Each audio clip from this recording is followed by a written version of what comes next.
What's good, YouTube? LC Beyond Faith coming with a deck profile. Baromagnes, a deck profile.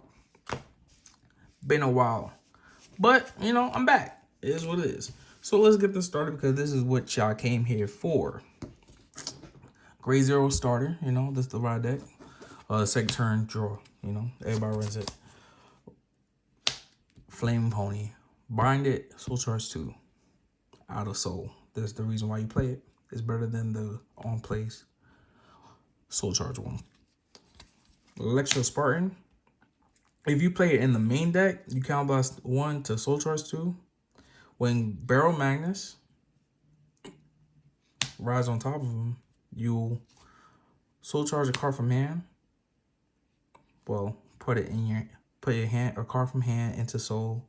Then you draw a card from deck. Then you soul charge, right?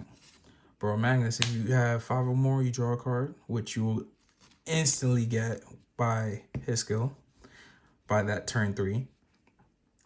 10 or more, 10 in a crit. 15 or more, you get to pretty much everything goes in soul, both sides.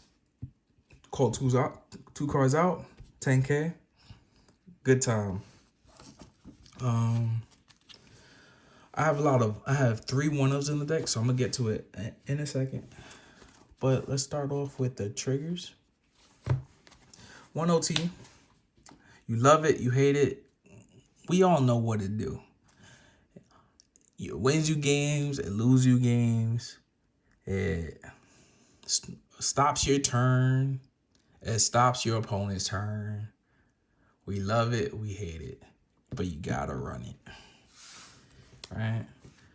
Baromagnes, it's a soul-based deck, obviously, but you need your soul charges. You need your hand because you need your pieces, my fault.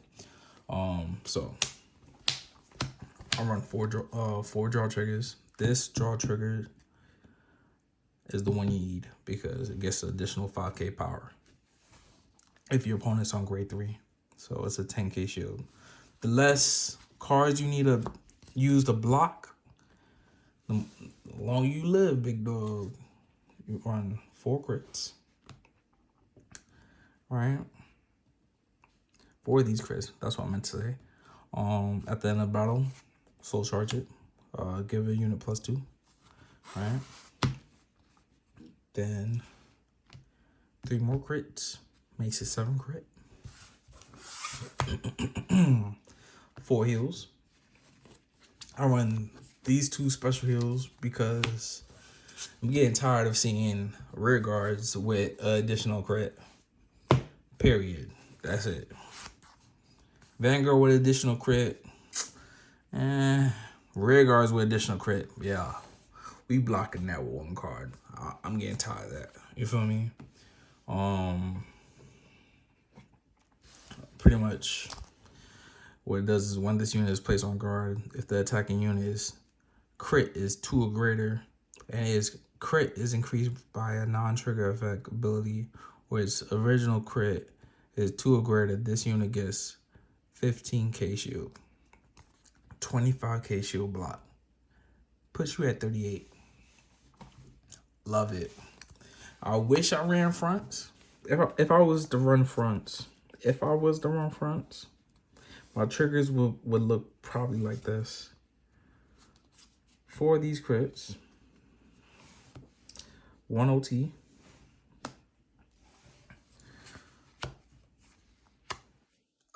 It'll be rainbow, right? It'll be 4 crits, 4 fronts, 3 draws, OT.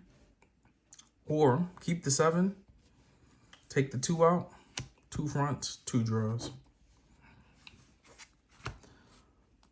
Even if I said you need your pieces, I don't care. Like, that's how I would run it. I'll be aggressive as hell. Onto the grade 1s. Run 4 PGs because you want to live.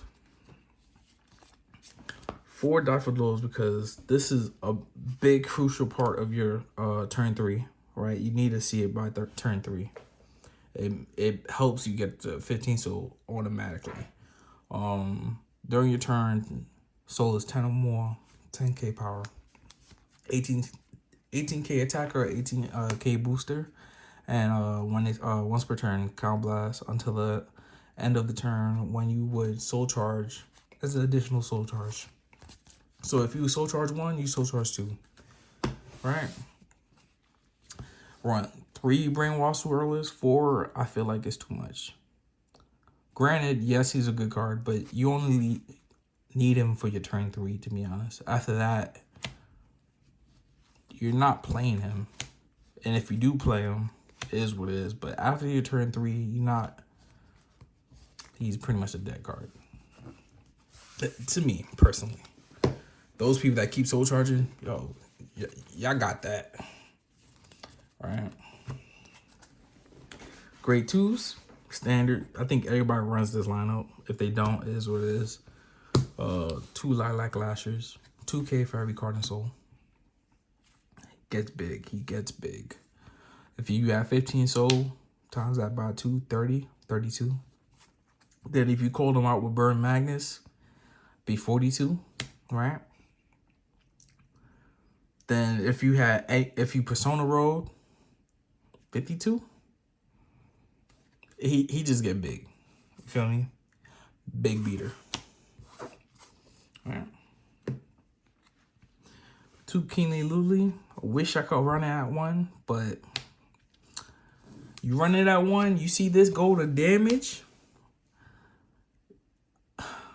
you know you're tearing up because you're either losing this game or you're stressing out on how to win this game because you don't want to deck out. So you run 2. Count Blast 1. Choose any number of Gnome units. Put it back in the deck. Gave 5k for each Gnome unit put back. Each unit put back. I'm not fully reading it, but that's pretty much what it does. 4 Selfish Engraver. Early game, you play her, drop her down, on hit the soul charge. Obviously, they don't want you to hit the soul charge because they know they don't want you to have 15 soul. They know you don't want 15 soul. So, on hit soul charge, if you have 10 or more after the battle, you put them in soul, counter charge. You need her running at 4. But I'm gonna let you know now how I feel about it though. Running her at 4. Part of me wants to drop her down to 3. Tech 1 copy of Cleave Muddler. Granted, I know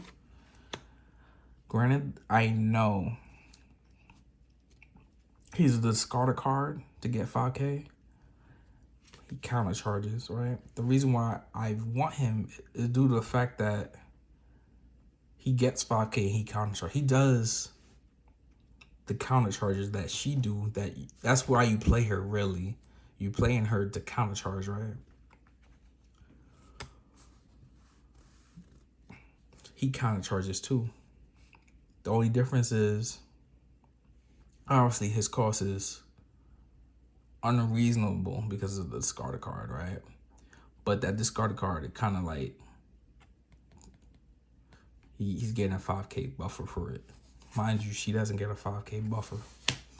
I'll explain why my thought process is like that in a second. So 4 Selfish Engraver. 3 Cutting Sword. Right? Cutting Sword.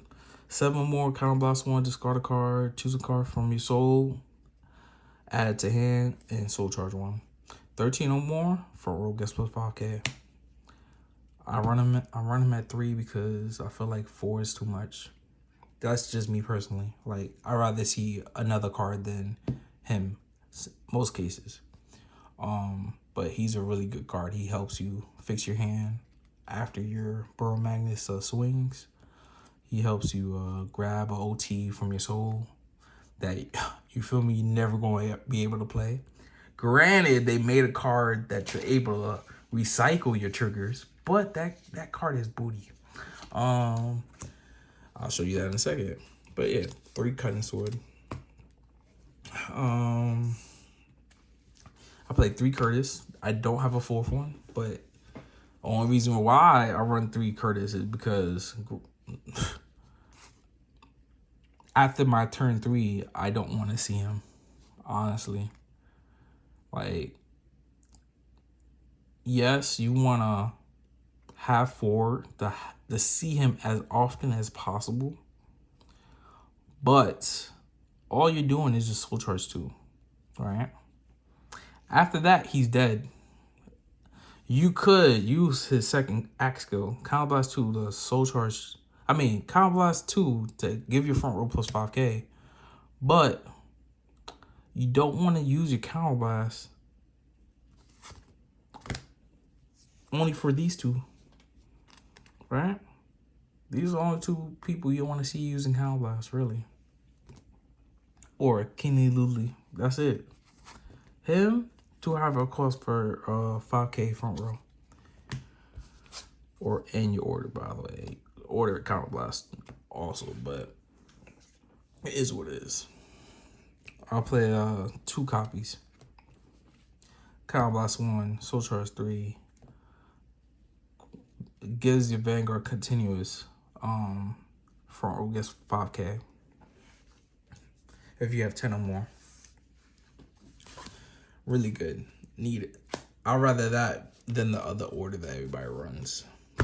Then my one-ofs, which you could judge me. I don't play Persona Rise. Alright. These are my one-ofs. Alright. Attract Inverse. Alright. Hypno Grasper. Freeze Breeze. Reason why I run these cards, right? You don't have to run it. You could just easily put 3. You could put this as a Curtis. You could put these 2 as Baromagnes. You could put these 3 as Baromagnes. You feel me? You could put this as a Curtis. You could put this as a Swirler. You could have this as a Baromagnes. It is what it is. You could do whatever you want. But I'm gonna tell you why I run it. And if you think it's a good idea, by all means, have fun. Attract Inverse works in combination with these 2 cards, right? If they're both in Soul, you'll have a fun time. If one of them in Soul, you still have a fun time. If they're not in Soul, I'll never use this card. I'll never use this card unless I call out the Difo Doll, right? That's the only time I'll use it.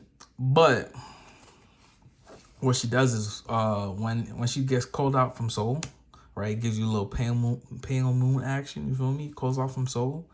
You're able to discard a card from hand to call a grade 2 or less in the same count. So you call out from Soul, right, with Baromagnes skill. Baromagnes gives her 10k. She'll be 23k attacker, right? Discard a card, call Hypno Grasper, right? Hypno Grasper, right? Back row is skilled is during your turn. If you have 6 or more cards, this unit gets boost. If you still have 12 or more, which it will because you're using Baromagnes 15 cards in Soul ability to call her out. So you better have 12 or more because, you know, if you're not, you're cheating. Anyways, it gets an additional 10k. So this will be a 43k line. All right.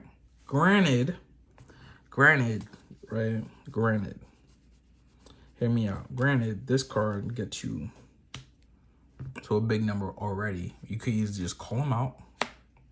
And he will be let's say the 15 cards is the Soul count. He'll be a 42k attacker. Right? But the difference now is this is a 43k line, right? It's a magic number. They have to drop an extra 5k shield, right? So 43k line, that's a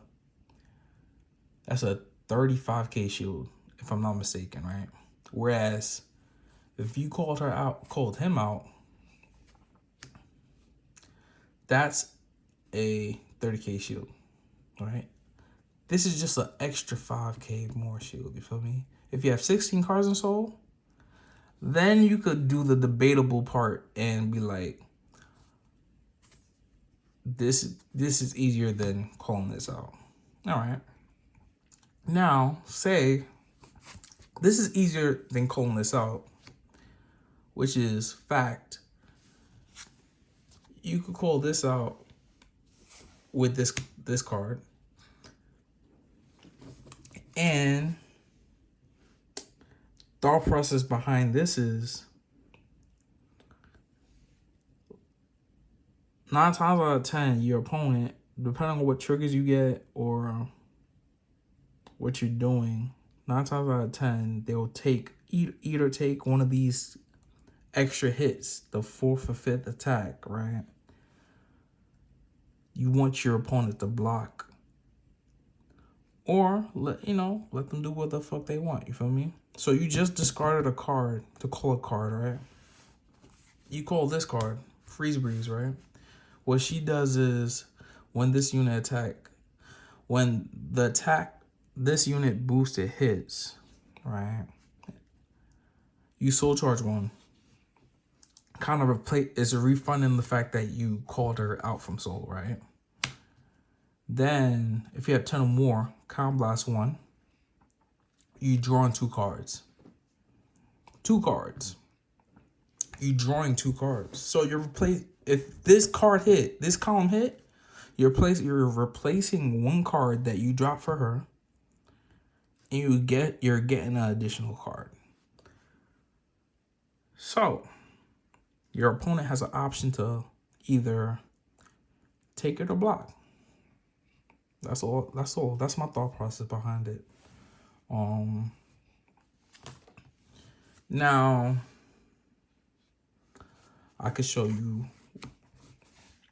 the thought process behind this. Now is, granted, he's a discarded card. Granted, that's what he does. We know that's what he does, right? Let me speak some facts to you right now. All right. See, your turn 3, you played this card, right? Gives your front row a continuous 5K, right? You call out Self Engraver, you call out Cutting Sword. Cutting Sword gives a 5K front row, right? That's 10K. You kind of persona ride, you know? She's a 30K attacker. 30K attacker, right? Damn. 30K attacker, 20K shield, 20K shield. That's what your opponent will be dropping for these columns. Whereas you call him out, right? This is why I'm just saying as a one of, right? You calling him out, right? 30K, 30K, right? When he swings, you discard a card to counter charge, but he gets an additional 5K. Now your opponent is dropping a 25K shield instead of a 20K shield. You feel me?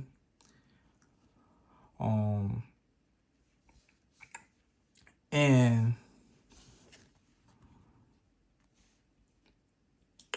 you're not missing a unit on the field that you could guard with, a potential guard with. You feel me? Because when she activates the skill to counter charge, she leaves the field. Now you have an open space. You could have had an interceptor right there, possible interceptor. That's if you're playing if you're not playing a retired deck, you know. If they retire your field, they retire your field. Whoop-de-doo. But that's the thought process behind my thing. Now I can show you the booty unit that had potential. You feel me? This card right here had potential. How I was thinking about playing her was this card in tandem with this card, because the way she works is it happens after the attack hits. I mean, after the attack goes off, she retires herself to return all trigger units back. You feel me? Well, she chooses 10 cards, and you know, everything else go back in the deck. All right. So you play her with the combination of these 2 cards, you're minusing hard. right? You don't want to do that. You're minusing. So, only other way I was thinking about doing it was probably like when you have 2 counterblasters, 2 selfish engravers on field. You know, you use one, you have 3, use her after his attack. You know, it is what it is. But don't run this card. It's actually ass. It had potential, but it's ass. Appreciate y'all for watching my deck profile. And if y'all decide y'all want me to make more content, I do play Deer Days. And I could post up some Deer Days, if anything. And I do have a chaos deck, just because, you know, I think it has potential. If y'all want to see that deck profile, let me know. Comment down below. Subscribe if you want me to show y'all. Peace out. This is my Baromagnes deck profile.